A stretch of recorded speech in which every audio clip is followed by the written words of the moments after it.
It's just a little over 2 weeks to election 2024, the much awaited, much anticipated, very crucial election where a governing party is seeking to continue the reins of office after the end of its second term, where an opposition party led by a former president is seeking to do what has happened in the United States of America, winning political power once more. The political actors are busy. The campaign trail is very busy. Candidates are crisscrossing the nation, selling their messages to the electorate. The Electoral Commission says all is set. But what are the main issues that separate the MPP from the NDC? My guest today used to be the Director of Communications of the NPP, which means he was in charge of strategically communicating and selling the message of the Blue Party. Today, I'm hosting him a few weeks to the elections to ask, is Dr. Bawumia and the MPP really the best party to keep Ghana together and to continue to break the eight? My name is Umaru, Sanda, Amadu, and you're welcome to Face to Face.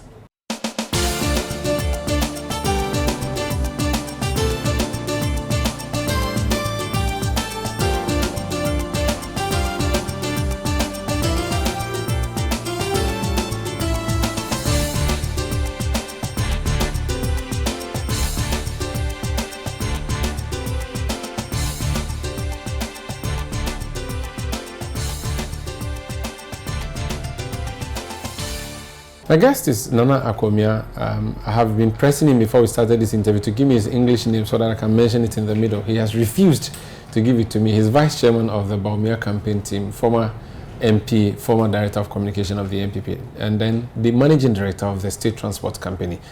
Nana Akomea, you're welcome to Face to Face. Thank you, Umaru. How are you doing? I'm okay, thank you. Please tell me your other name. You've come to ambush me. I want your other name. You told me about this interview 20 minutes ago, and because of my extreme respect for you, I agreed. So let's proceed. It's an election year. You need to win the votes of as many people. So if I tell you 20 minutes ago, agree just means that you're a man of the people. Yes. So therefore, what's your English That's name? why I want the interview to proceed. What's your English name? I'll tell you after the interview. No, tell us. Are you called Cyril or something? So I'll tell you after the interview. Watching what's happening in Parliament, do you miss it? The standoff between the NDC side, the MPP side, the speakership, and the majority NPP side, and now the Supreme Court's intervention.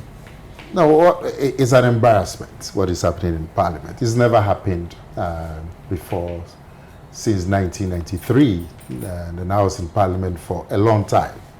You would have disagreements, verbal exchanges between speaker and majority leader, minority leader, and so on. But at the end of the day, they are able to resolve whatever.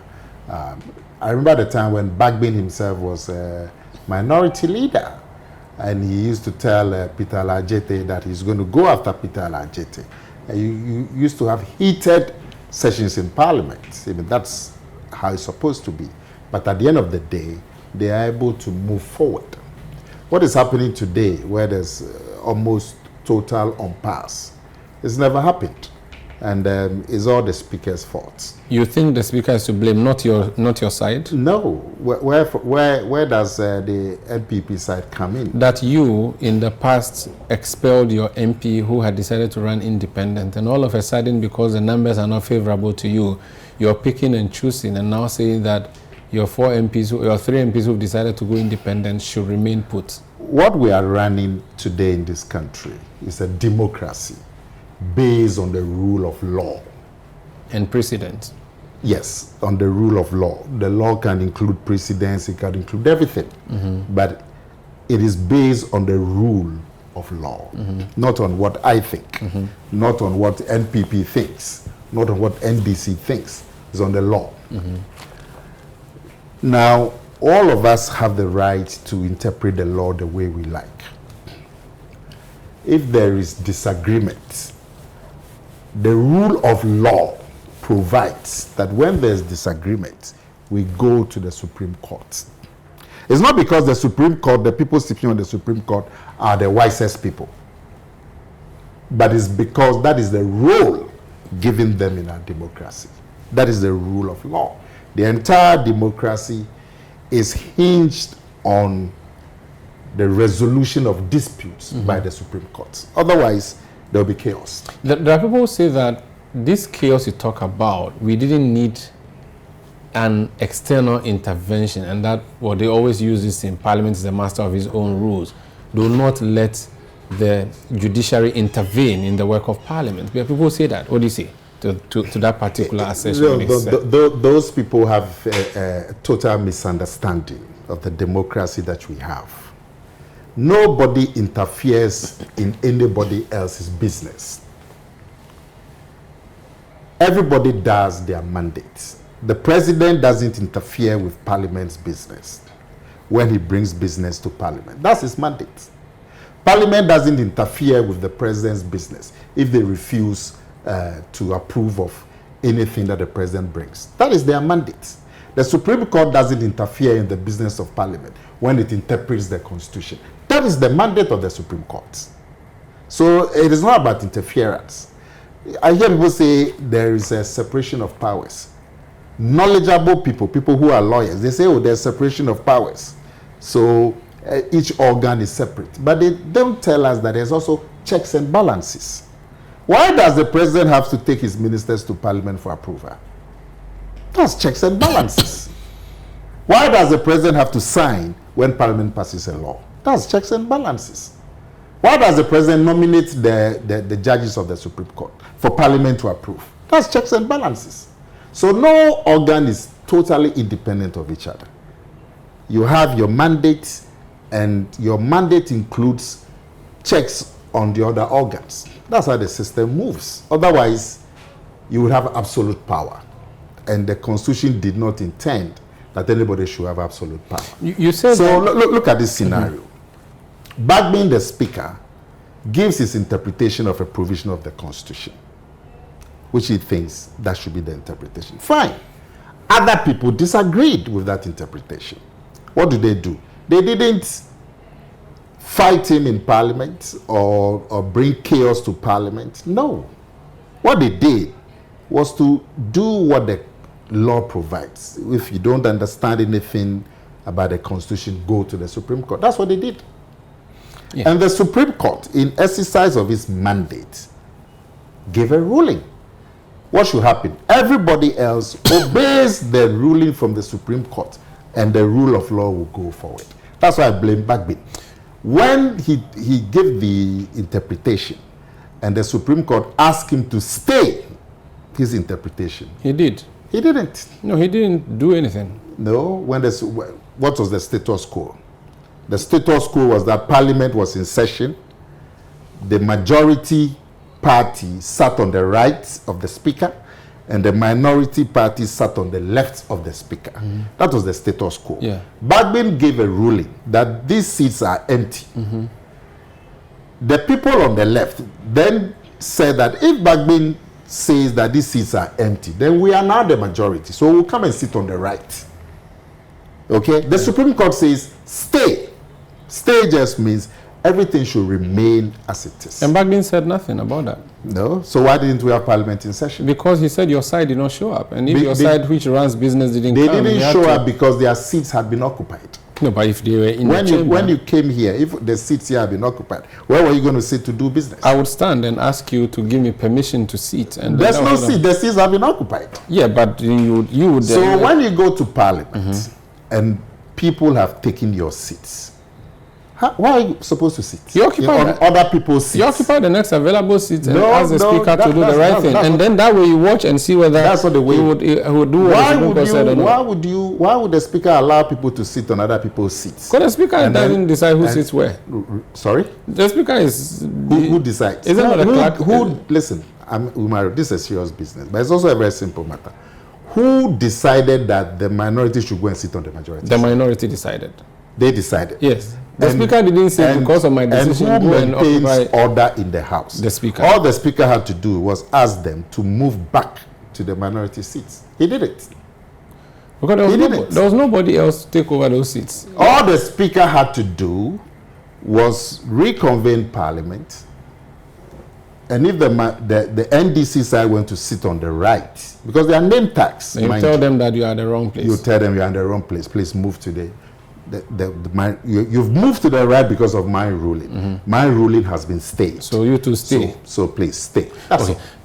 There's a question I'm going to ask you. Why should this lead to confusion? There's a question I asked some of your colleagues. I said that you're going to win in the Supreme Court, but would you get a cooperation from the NDC side? Would you be able to win in the House of Parliament? Because you need them. Now the House has been adjourned. It is, the ruling of the Supreme Court is not a victory for either side. Is it not? It's a victory for democracy. This is not the first time the Supreme Court has ruled.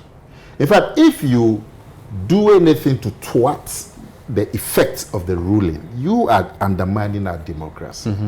Okay? And I don't think anybody wants to undermine our democracy. If we can make it work, then we are inviting other forces to come in.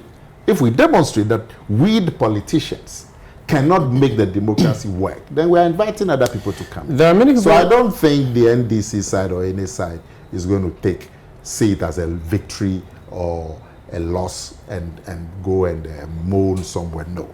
It's a victory for democracy. Look, this is not the first time the Supreme Court has ruled. In the early 90s, they ruled against Jerry Rawlings, the president, that you cannot celebrate 31st December and June 4 with public funds. That was the ruling of the Supreme Court.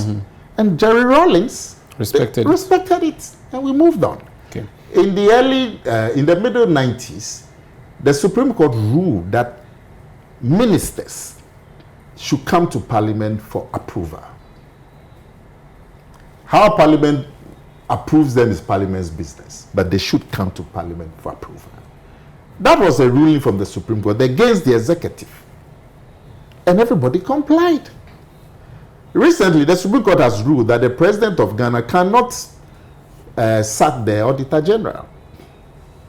We expect that every subsequent president would move, because that is how the system can move on. If you disobey the Supreme Court's right to interpret the Constitution, the whole system will collapse. Let me talk to you about democracy a bit. As a former MP, do you think, okay, so this democracy, this parliament we have was supposed to be a test for our democracy. Yeah. Are you proud of the parliament we have produced?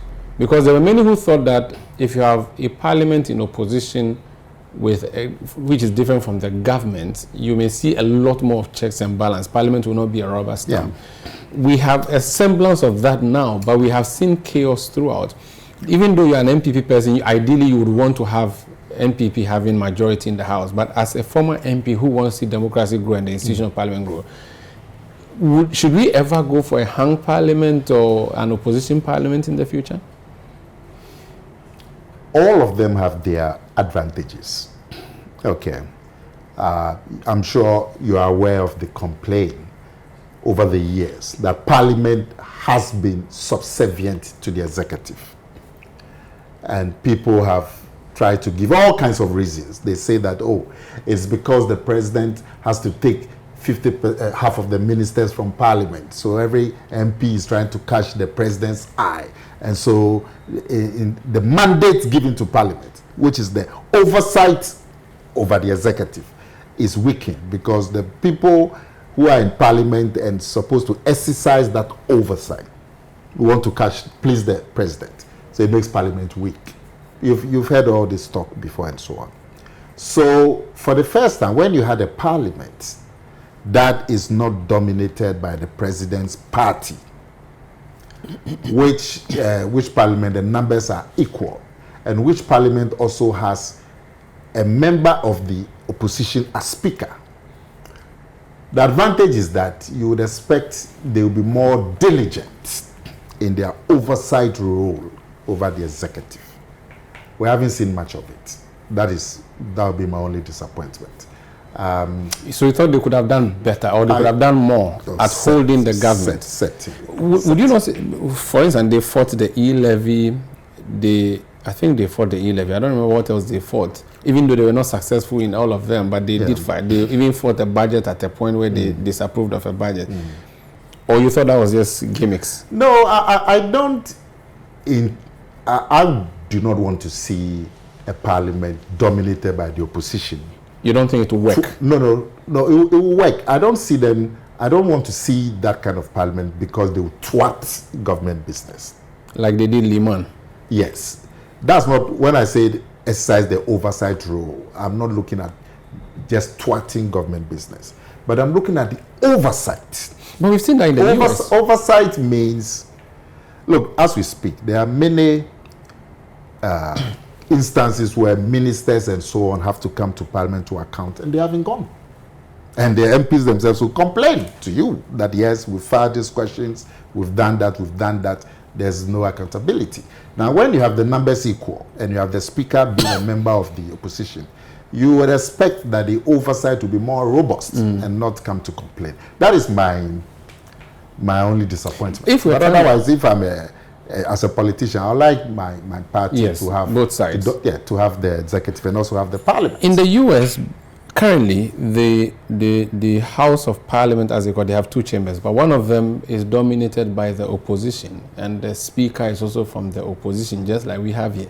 And they are doing so well. They are the advanced democracy. We don't see what is happening there what's happening here happening there. Does it mean we have not matured in our democracy, or this type of democracy will not work for our type of parliament? No, it's the same. It's the same democracy. You remember in the year 2000, we had an election where the party of Jerry Rawlings lost, and there was a smooth handover, even though we even went to the second round, and we had less than 2 weeks to hand over. And Jerry had left his gun in the room by that time. And in the US, they had done their election 1 month earlier, and they couldn't resolve their issues for a long time. Yeah. So really, democracy is not, it depends on the people at any given situation who are practicing it. Very well. But in the US, because their parliament is divided into two, they have the lower chamber, which they call the House of Representatives. And then they have the upper chamber, which they call the Senate. And so even in that parliament, in the same parliament, one body is also supposed to check the other body. Yeah. You know, so it's a more, they've made it a bit more complex by dividing the parliament into two, and even within the parliament, one is supposed to check the other. Which is what your friend Alan Chamantin is promising. He wants to turn the Council of State into an upper chamber to checkmate parliament. What do you think?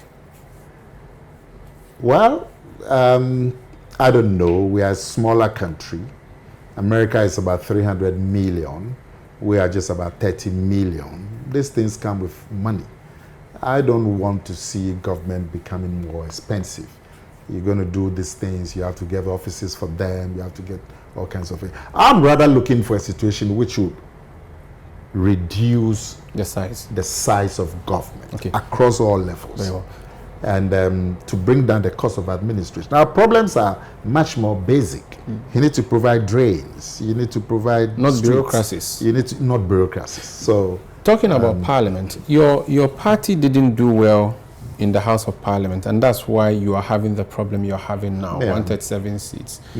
You are going into another election. Greater Accra region didn't do you good. The NDC says they're going to take as many as 5 seats from Greater Accra. You were an MP in Greater Accra region in the past.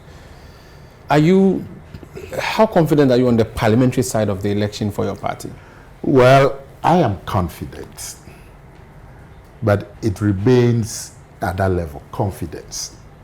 The NDC too, I mean, if somebody were speaking about the NDC, they will also be confident. It will remain at that level, confidence. Fortunately for us, in another 3 weeks, 2 weeks, the electorate will speak, and we will see, everybody will see their confidence level. But I am optimistic that the Dr. Bawumia will win the elections. We'll talk about presidential. I'm interested in parliamentary. And the NPP will carry the parliamentary vote. You don't sound very confident. No, I am. But I'm saying... Have you put in the work? Because people are seeing what is happening, and the national politics may affect the MPs at the local level. At the local level, it doesn't depend too much on national politics. It depends on the personalities. So who is the MP or who is the candidate? Who is the candidate and his relationship with the electorate and the electorate's perception of the candidate. So at the parliamentary level, of course, national politics affects everything. But the bigger factor at the parliamentary level is the personalities who are standing for the parties. And so I don't see how the national politics can affect the parliamentary match. Yeah. At the national level, where you say we'll talk about that. Yes, we'll talk about. So then before we go, on Parliament, you have, based on what the Supreme Court has decided, you have 3 independent people going against your MPs in various constituencies in the country. Yeah. Ab initio, you're starting with a fault. What that means that if these independents succeed, you've already lost 3 seats as a party before. Well, if we have a majority of 20, you don't worry about losing. Yeah. So you have to pray to have a comfortable majority. Yes, and we are going to get a comfortable majority. That's my confidence. Very well. This is Face to Face on ChannelOne Television. My name is Umaru, Sanda, and I'm here with Nana Akomea. He's managing director of the State Transport Company. So far, we've not talked about STC. We've been talking about MPP in Parliament. When we come back, we'll talk about the man who wants to be the main driver, not of an STC bus, but the Republic of Ghana, Dr. Amadu Bawumia. He is vice chair of his campaign. How is the campaign looking? Please stay with us.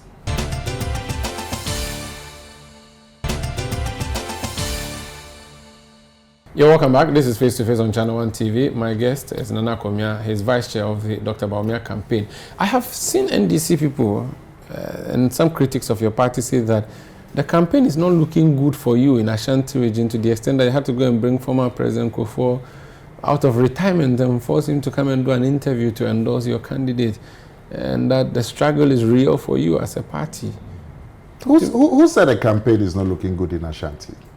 Have you been monitoring over the last 1.5 weeks? Have you been monitoring? Yes, I've been seeing. Your candidate has been there for 2 weeks. Does this look like a campaign that is suffering? Because he's there for 2 weeks, the view is that, the place is really bad, so he had to go and spend 2 weeks in your stronghold. I heard 1 or 2 people interpret Bawumia's 2 weeks in the Ashanti region as a sign that there's a problem in the Ashanti region.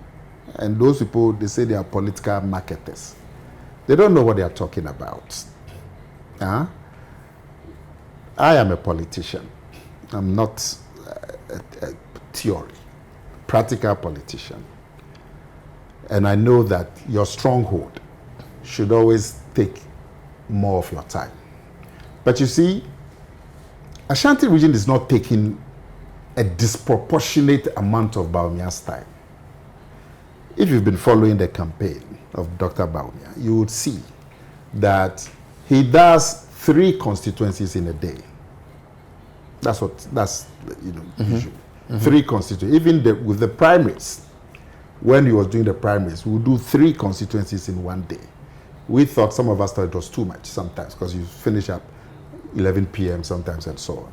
But that's what he used to do, 3 constituencies in one day. And in the main campaign, he's still doing 3 constituencies in one day.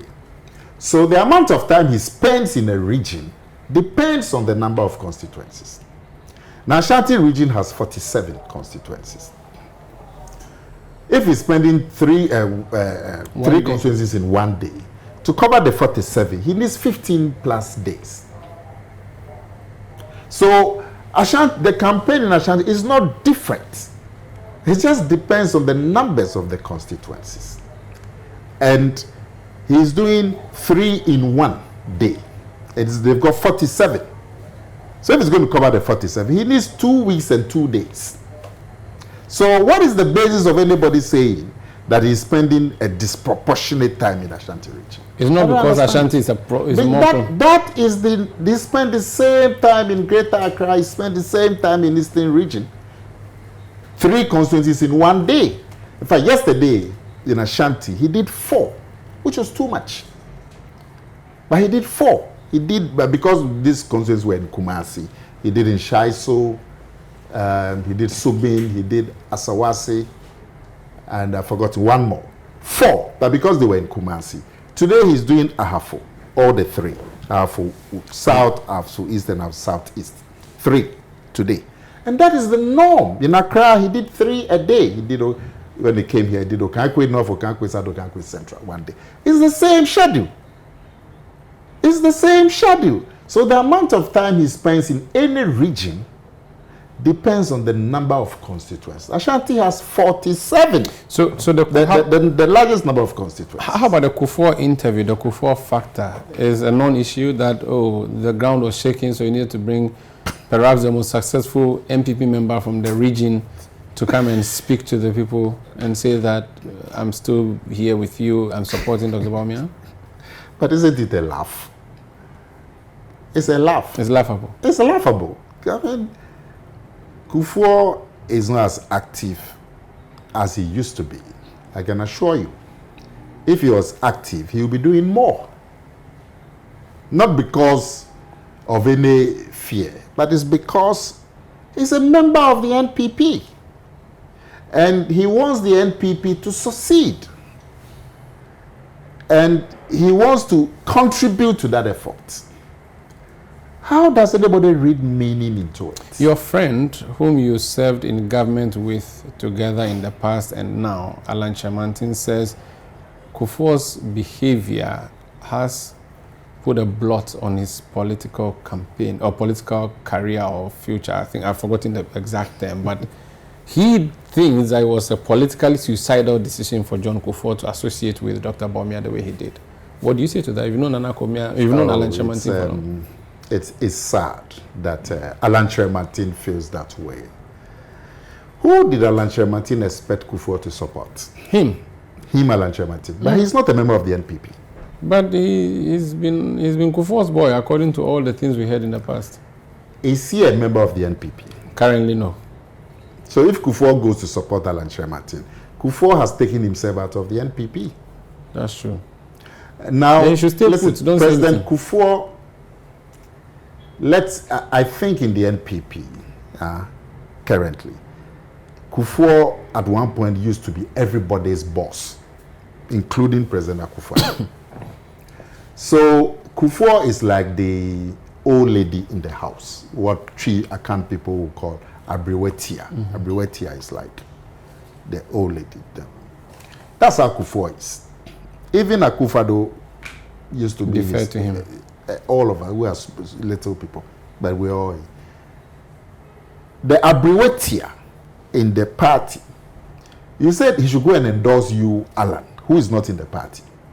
You didn't follow him to stay in the party. You left, and he should follow you. Between Kufuor and Alan, who should follow each other? Between Kufuor and Alan, who should follow each other? Who should follow the other? Now, and he look. I heard some of the things he said. It made me sad. You know. Look, Kufuor appointed Alan ambassador to the US. At the time he did the appointment, there were people in the NPP who could have gotten that appointment. He also appointed Alan as a minister for trade and industry. At the time he did that appointment, there were people in the NPP who could do that, who could have taken that appointment.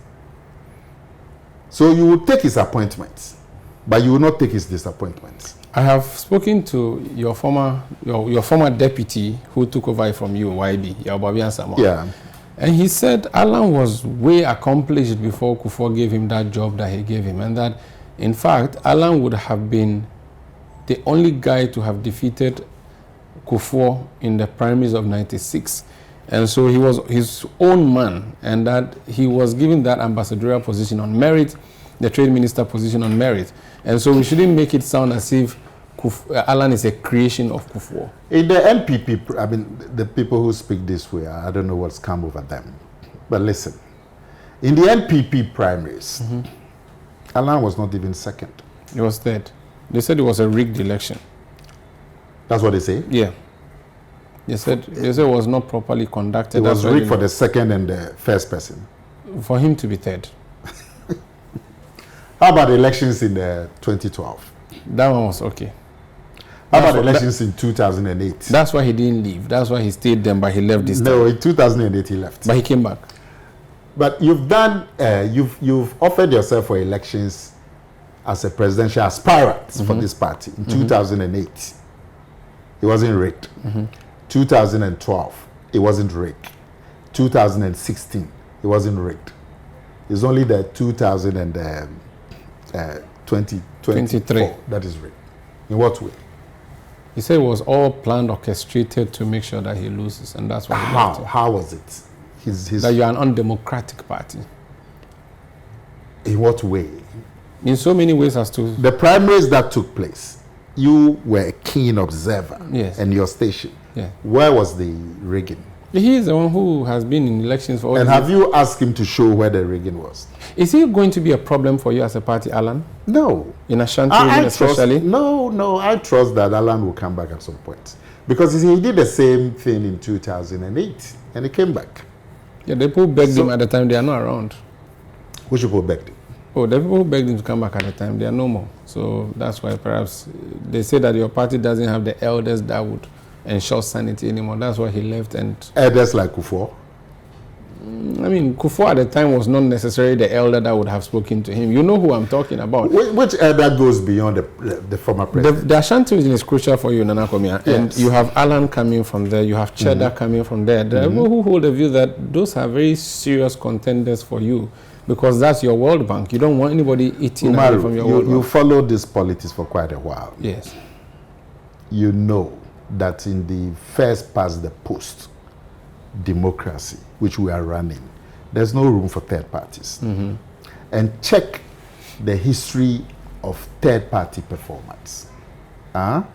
2000 elections, there was a splinter group from the NPP, Reform or something. No, the Reform is from NDC. No, Rekubrogo was UGM. Yeah, United Ghana Movement. Rekubrogo was a stalwart of the party. Yeah. The NDC had also had a splinter group. Reform Party. Check the votes they got.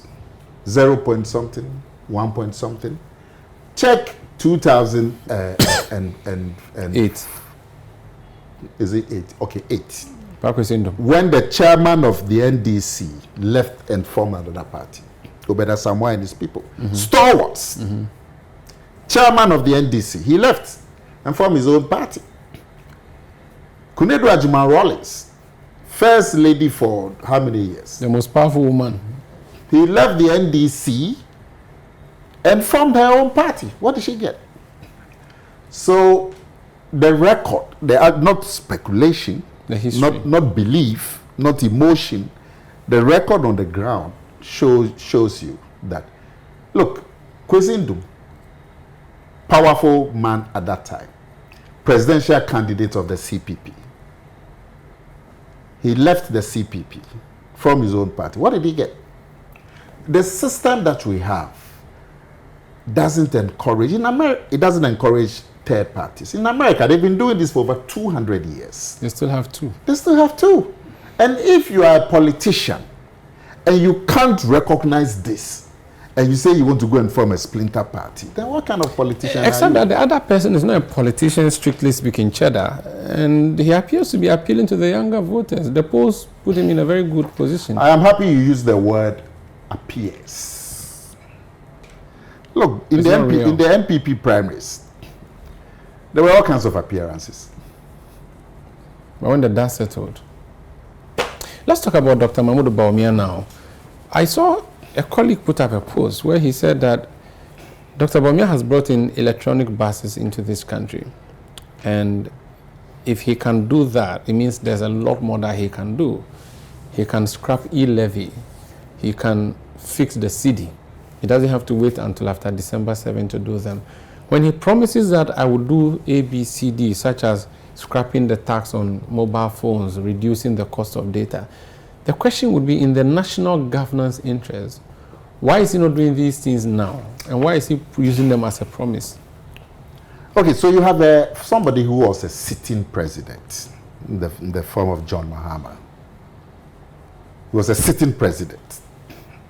Commander-in-Chief. Commander-in-Chief and all of that. In the 2016, when he was standing for re-election, he told us new things that he would do. If I give you the NDC manifesto for 2016 election, he was telling us a lot of new things he would do as sitting president. Chapter 2.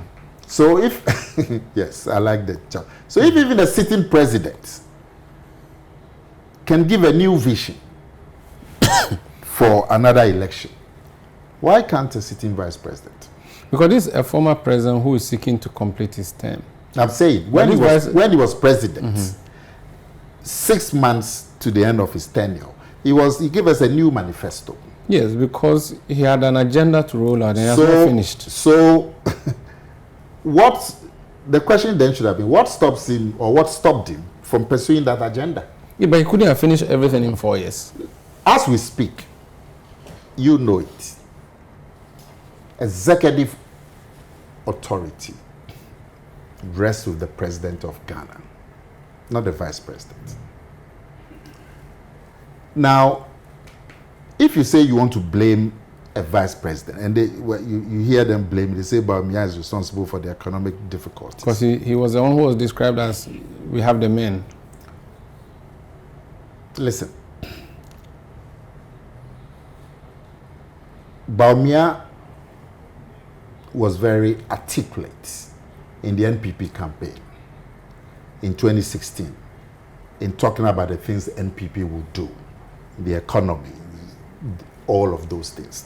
He was very articulate. Even me, who was the director of communication, there's a lot that I said. I said that the NPP will build a certain number of secondary schools. I said the NPP will do all kinds of stuff. Because that is the promise in the manifesto. And I articulated some of them. Bawumia was very articulate in articulating the provisions of the... Do you think he over-articulated? He was, as I speak to you, you've come to me because you think that I can articulate on the issues that you want articulated on. You're not over-articulate. Somebody may interpret it as over-articulate. Okay. So that is your interpretation. Okay. Now, he was very articulate in talking about those things. But when you are in government, the fact that you articulated those things doesn't give you the responsibility. It is still an executive presidency.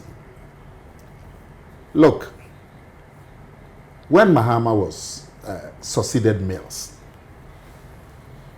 in July, 5-6 months later, at the presidential debate, he said that, look, what I'm doing the last 5-6 months is I'm just fulfilling the term of President Mills. I'm a spare president. I want the mandate to have my own authority. Even when he was a sitting president, he said he was a spare. Caretaker. When he was actually in the chair. Then somebody who's not in the chair, they say that he should go and do the things he wants. In the 2016 campaign, the NDC told their supporters in the north that if you vote for the NPP, your man there is a mate. If you take your matters to him, he is going to take them to Akufo-Addo. If Akufo-Addo disagrees, there your matter ends. So a choice between a driver and a mate. But if you vote for NDC, your man there is the driver. So today what has changed? I don't understand the NDC. Does it mean that this mate is not being listened to by his driver? That's why all these brilliant ideas he's articulating now were not executed?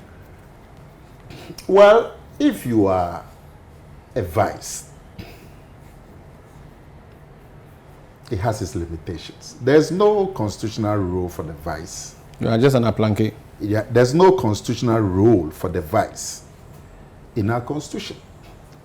The president may even assign you some responsibility, but it's the responsibility that has been assigned to you, you need to report to the president. We cannot pretend that that is not the case. And when I hear the NDC and some people saying that, I get amused because we are pretending it is not a presidential system. It is a presidential system. And what are the two people contesting? They are not contesting for the position of vice president. They are contesting for the position of president. Bawumia has never been president. Indeed, it is John Mahama who has been president before. So he's the one we should be asking. What chance did you not get to implement what you're talking about? But the things that he promised, Dr. Bawumia, for and on behalf of the NPP and the government, a lot of these things have not been implemented. So the issue of double speak then will come up, that you promise one thing and or fail to deliver. if you could not be trusted to have delivered the thing that was part of a package that you belonged to in the past, why should we trust you this time around? Oh, look, there have been difficulties, economic difficulties. We all agree. But you would also agree that in the first 3 years of this government, 2017 to 2019, the government's performance as far as the economy was concerned was world class. In fact, the Ghana's economic performance in those 3 years, 2017 to 2019, were agreed as some of the best in the whole world. A growth rate of 8% of GDP in 2017, 6.2% in 2018, 6.5% in 2019, were some of the best in the world. In 2020, with the advent of COVID, the growth rate dropped from 6.5 to 0.8. When you have that kind of drop, it will affect your debt to GDP, because debt to GDP is a ratio of your debt and your GDP. Now, when your GDP falls to that level, it will affect the ratios. It will affect a lot of things. The counter argument is but it is not only Ghana, it's all over the world. But even if you say that John Mahama goes abroad to Harvard and give lectures and talks eloquently about the difficulties that COVID has brought to Africa, when he comes back to Ghana, he says there's no COVID. It's Akufo-Addo at Bawumia. Fine. So there are difficulties now. So what are you looking for? You are looking for a way out of the difficulties. Between John Mahama and Bawumia,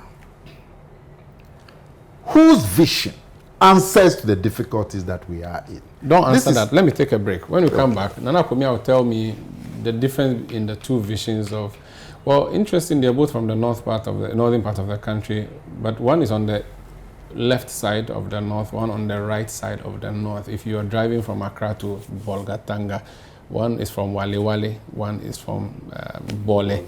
And Nana Akomea is supporting the one from Wale Wale. And mind you, if you're going to the north, you will go past Bole Junction before you get to Wale Wale Junction. I asked him why he decided to go past Bole and why he thinks that the visions of Wale Wale are better than the visions of Bole. Please stay with us. This is Face to Face.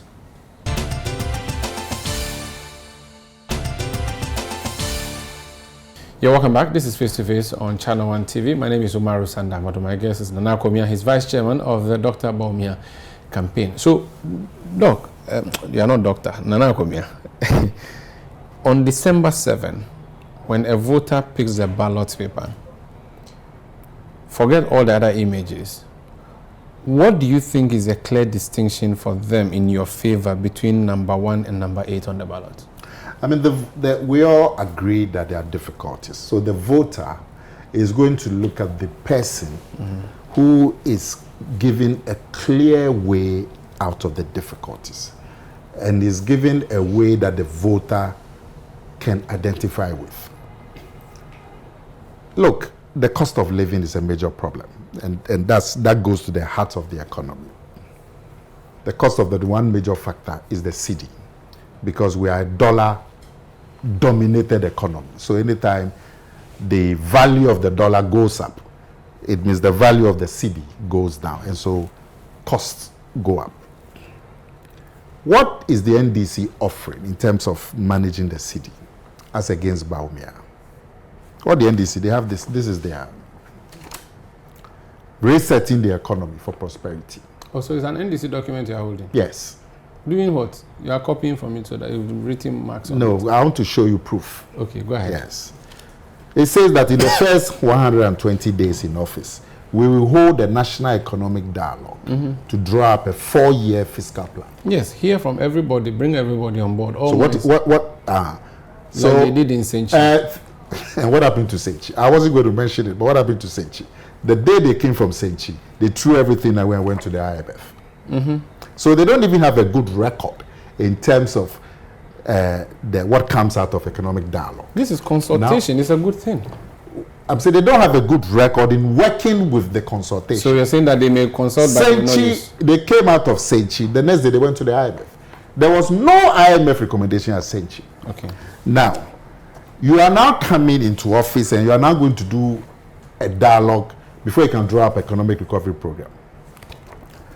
Then they say they would implement emergency measures to stabilize the Ghana cedi and the macroeconomy. What emergency measures? Say you are now going to do a conference to be able then to come out with a 4-year program. Okay, so let's say in the meantime you come up with what measures? So these are just statements. They've done it in the past. They've cut salaries. What Bawumia is saying is that we would restore fiscal balance. That's also English. No, he's shown you how. We would take 30 billion spending from government expenditure. Expenditure that goes to things that the private sector can deliver. That means commercially viable projects, infrastructure projects that are commercially viable. Put in place a framework, a PPP, public-private partnership, and a concession framework that can allow private sector to deliver those projects. Look at Legon. When I was at Legon, it was 5,000 population. Today it's over 40,000. You know why? Because they put in place a PPP and a concession framework that allow private people to go and build hostels. And now the private built hostels are more than the public hostels. So give a private sector led. Restore the thing back to the private sector. There is no reason why we should be doing Accra Kumasi with public funds when we don't have the funds. What would be the interest of the private person? Bawumia is saying, yes, put in place a PPP and a concession arrangement that can allow private people to come in with an office, and then we subject the office to the best one and we pick it. And you bring back road tolls, which you said was not good. But when you go to everywhere in the world, when you go to America, they toll the roads. Every 50 kilometers there's a toll. And you, MPP government, removed it. Nobody put a cane to your butt or put a gun to your head. We still. I'm talking of Bawumia's vision. Oh, okay. Yes. So we should separate and be distinct. Absolutely. Okay. Talking of Bawumia's vision. Nana This is what I'm going to do. Kwakufado, your appointee at the state transport company is not happy with your policy on road tolls. Continue, Nana Akomea. I was reporting you to your boss. Now, so you get a private sector, you can come and put in a 6-lane and toll to an agreed figure. Look, if you put even 100 cedi toll and you can do a 6-lane from Accra to Kumasi, it's cheap. You know why? Because now with the state of the road, you spend 5 hours. If you have a 6-lane, that 250 kilometers, you can do it in 2.5 hours. That 2.5 hours or 3 hours that you save is more than the 100 cedis. More importantly, your safety is assured, because the accidents that come and kill people is headlong. When you have a 3-lane going and 3-lane coming, that will go. And Bawumia is going to put in this PPP and actively seek for private sector participation in all of this. And that will take about 30 billion cedis from government expenditure.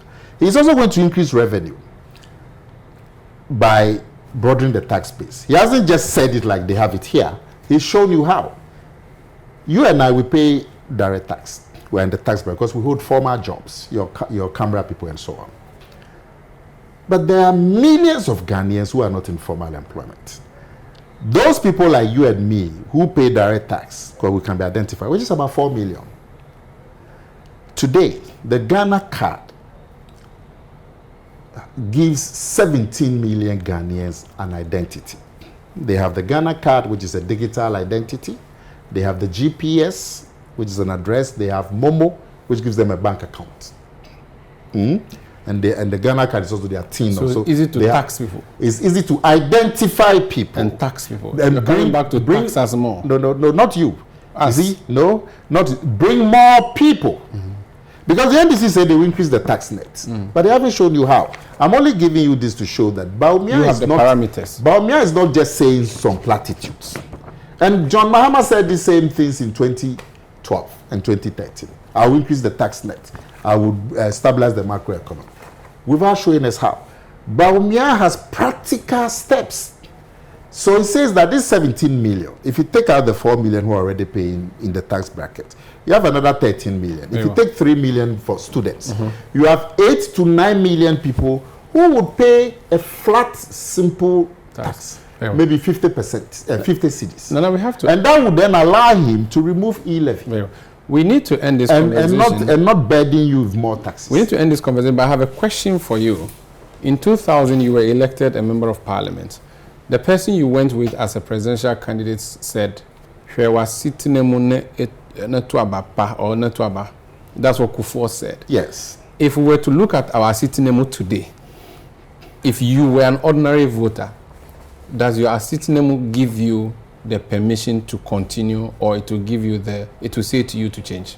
We are telling the people the same thing, that we are Asitinemu, but we no be free was Asitinemu.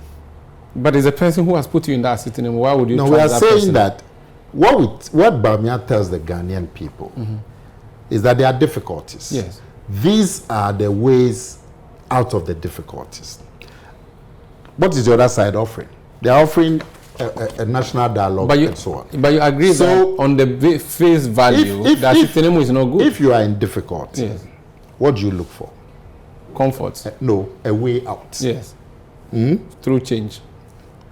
Through change. Bawumia is change. Is it? Yes. Bahama is not change. How? If you are going to talk change, how is Bawumia and Bahama? How are they change? Bahama has been president. Yes. He had 4.5 years to show. What did he show?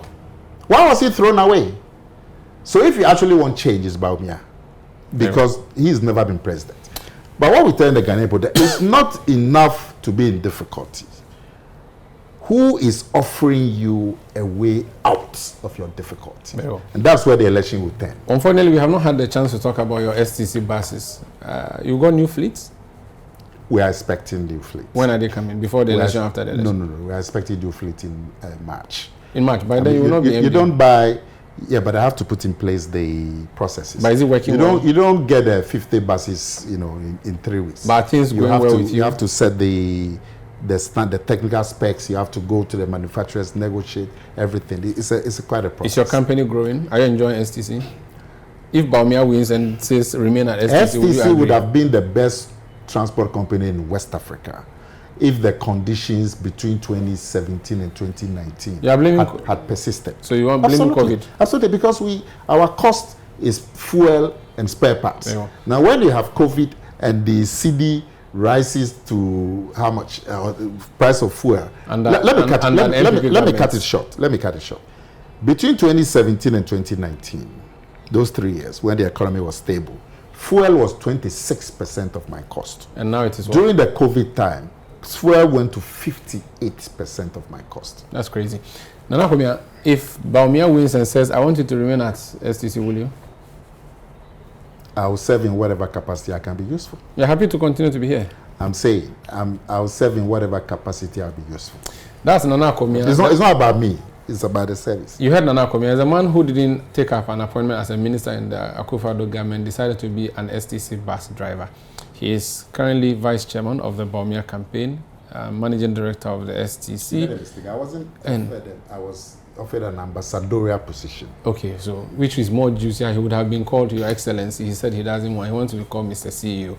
My name is Umaru, Sanda, Amadu. We'll be back again next week. Thank you for watching us.